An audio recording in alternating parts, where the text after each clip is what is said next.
particles away from the disk at almost the speed of light.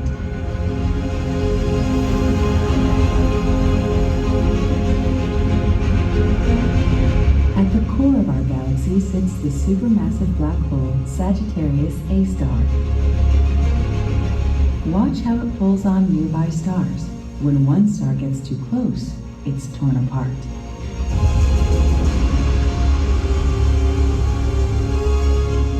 They captured the first ever photo of the shadow of a black hole at the center of a nearby galaxy.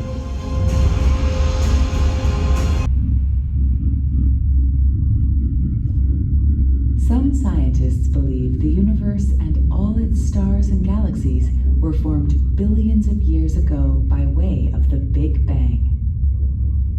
However, these science time elapsed since the Big Bang. And even today, scientists admit that 90 scientists have proposed a solution called inflation theory, a period of extremely rapid exponential expansion. Yet somehow through chaos comes great order, like accidentally spilling paint and having it create the Mona Lisa.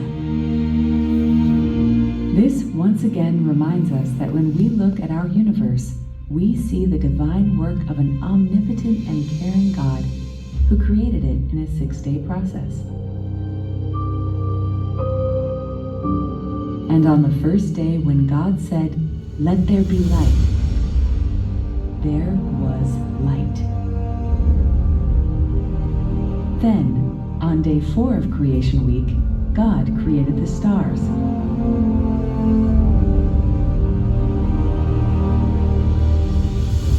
And we get to witness their dazzling display in the heavens above every night.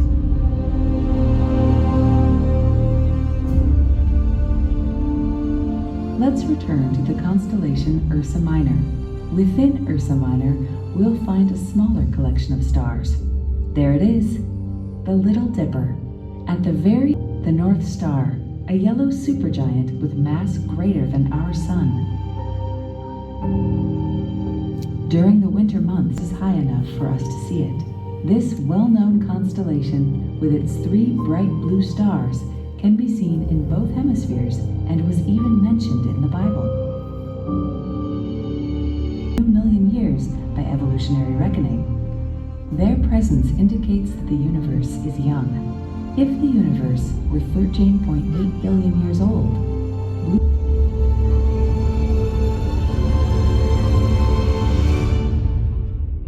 evolutionists propose that new stars are still forming to replace them.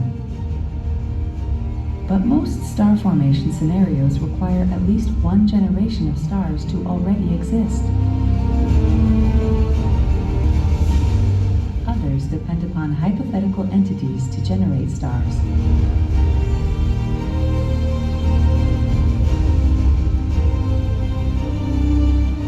We know from the book of Genesis, when God created the sun and the moon on day 4, he also created the stars, which only strengthens why man has yet to see one form. A star is mostly made up of lighter elements like hydrogen and helium, but also contains heavier elements like carbon, nitrogen, oxygen, and iron. As the star burns by way of nuclear fusion, it shines brightly. When a high-mass star's fuel runs out, it self-destructs, creating a powerful explosion called a supernova, leaving behind its stellar core and debris. In the shoulder of Orion, the red supergiant Betelgeuse is one of the brightest stars in the night sky. If it were placed in the center of our solar system, Betelgeuse would engulf Mercury, Venus, Earth, Mars, and possibly Jupiter. Betelgeuse races through space at around 67,000 miles per hour. We call it a runaway star. Rigel is another star found in Orion.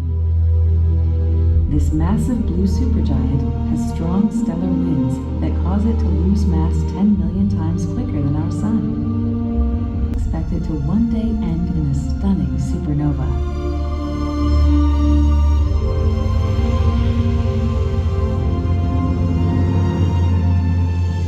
If you look closely on a clear night, you might see see the Hubble telescope orbiting Earth. It allows us to peer